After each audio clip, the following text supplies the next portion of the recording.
A former preacher from Gatlinburg has been sentenced to more than 5 years in prison after admitting that he operated a fraudulent investment scheme. The fraud by Roger Williams cost investors millions of dollars. It's a case WATE 6 on Your Side investigator Don Dare first broke 4 years ago.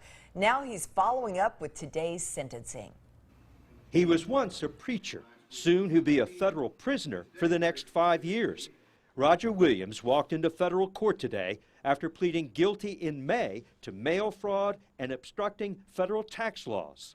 We have no comments, Mr. Dare. Investigators say Williams operated a sophisticated Ponzi scheme, netting him $2 million for nearly 15 years. At our life savings he's took.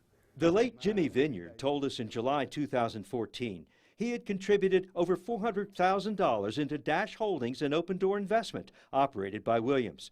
But when Jimmy's wife, Ellen, became ill and he asked Williams for money to care for her, Williams told him there wasn't any left to withdraw. It's our money. My husband worked for that, and it was his retirement.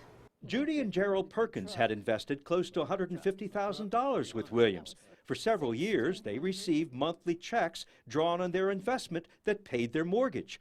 But in July 2014, Williams wrote the couple saying he's going out of business, that they will no longer get any checks. But Williams never declared bankruptcy. All the investment that we had in building up the business and everything is pretty much gone away. We interviewed Williams just days after we had talked to the Perkins in 2014.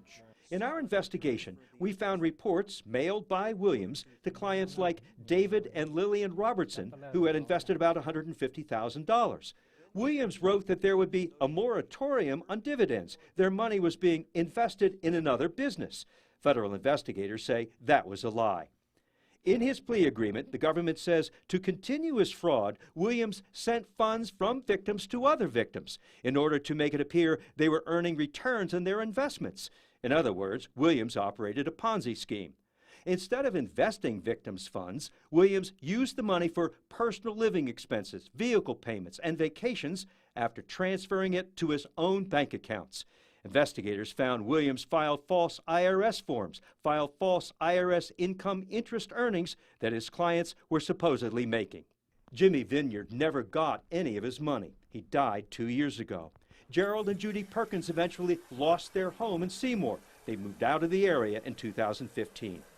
Our investigation found that under federal regulations, Williams should have been a registered broker, but records show he never followed the rules.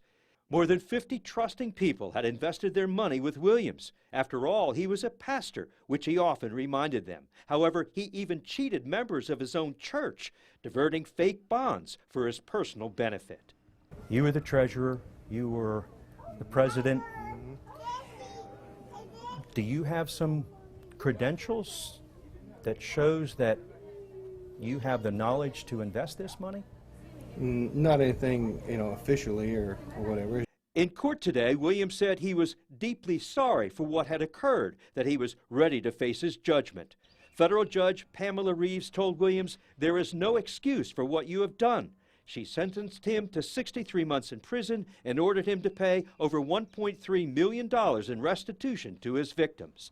Mary and Ted Campbell lost their entire life savings to Williams. $1.3 million in restitution. Do you think you'll see that money? Never. We'll never live long enough to see it. Tonight, Williams is out on bond. He'll begin serving his 63 months in a few weeks at a federal prison in Kentucky.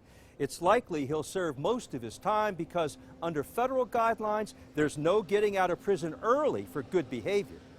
In Knoxville, Don Dare, WATE 6 on Your Side. Now, the Department of Justice today saying that Ponzi schemes are commonplace and investors cannot rely on reputation or relationship when trusting someone with their money. You can make a complaint with the Federal Trade Commission by calling 1-877-FTC-HELP or going to the FTC's website. We've posted a link for you on our website, WATE.com, and through our news app, everyone. Just look under the As Seen On section.